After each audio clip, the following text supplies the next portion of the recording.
Hi, my name's Devin Mullen, and I'm here with Irish Classical Theatre Company doing a promotional video for their upcoming work, Playboy of the Western World. I'm here today with the costume designer, Marie Costa. Some other work she's done has been The Cant, Somebody, and most recently, Irish Classical Theatre's production of Shining City. Hello, Marie. Hello. I'm just going to ask you a couple questions so you can give us sort of a feel for Playboy, your impressions, and how you go about creating costumes for it. Sure. Firstly, Playboy was first performed in 1907 and is set during the 1900s Ireland. Besides historical references, what else served as an inspiration for your costume designs? It was a really interesting process to come in for the first read. The director, Derek Campbell, came in and gave a 45-minute presentation about the first presentation of the show and public response to it and letters that were written back and forth about it. And it was very interesting because two of the responses that came from the playwright himself, which were exceedingly contradictory, but showed something about the nature of his character. Mm-hmm. One of which said, you know, if they don't get it, it's just a comedy, whatever. And the other part was, we have made our mark on Irish history. So to have a piece that was written by a man who has those two contradictory natures, it's sort of interesting to try and find little moments of playfulness within the costumes that you can pull out that maybe only one or two people will see ever or notice, but it's just enough for you to think to yourself, that was fun, that little piece there. So inspiration-wise, in addition, of course, to all of the research that I did, working with the actors and knowing each individual actor's quirks and how they like to dress or not dress. We have one actor who tried on a pair of boots and one of the heels was missing because it was an old pair of boots. And I said, do you want me to put another heel? Like, do you want me to get that heeled or do you want me to leave it? He said, yeah, why don't you leave it for a while and we'll see what happens. So sometimes things like that come about very serendipitously, and you can find a really cool little piece of the costume that you otherwise would not have decided upon because the actor gives you something to work with. Okay.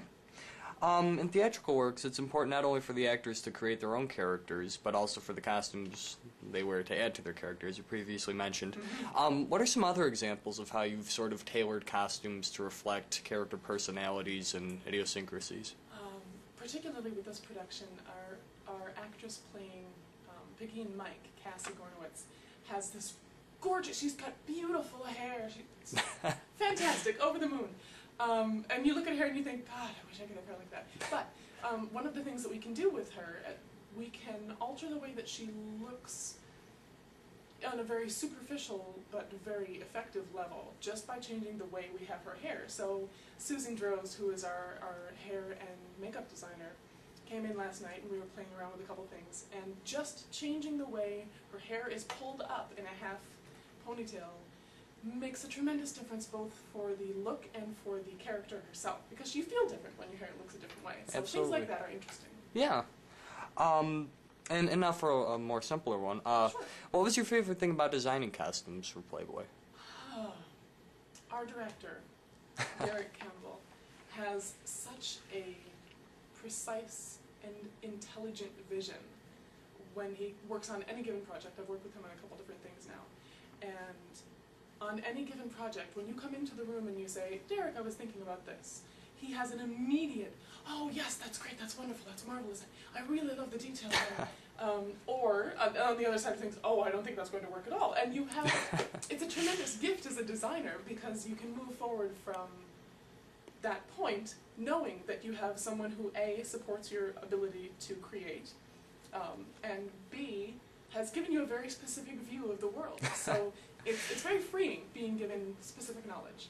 And that is one of my favorite things, being trusted to do the work that is as good as you can do it. Very cool. And last question. Sure. What's your impression of the work itself?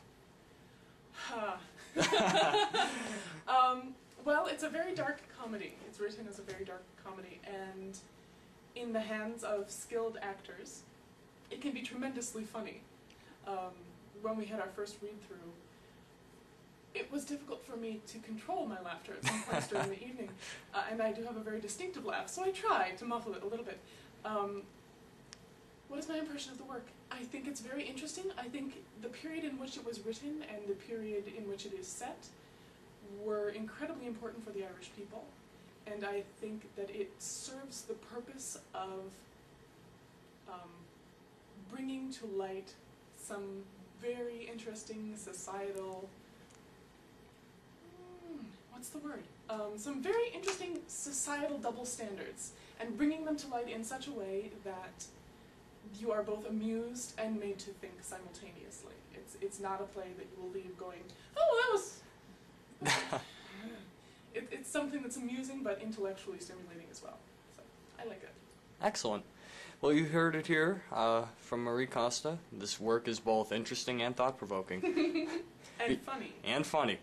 Be sure to come see Irish Classical Theatre's production of Playboy of the Western World, coming out soon. I'm your interviewer, Devin Mullen. Have a good one. Thank you for your time. You're so welcome.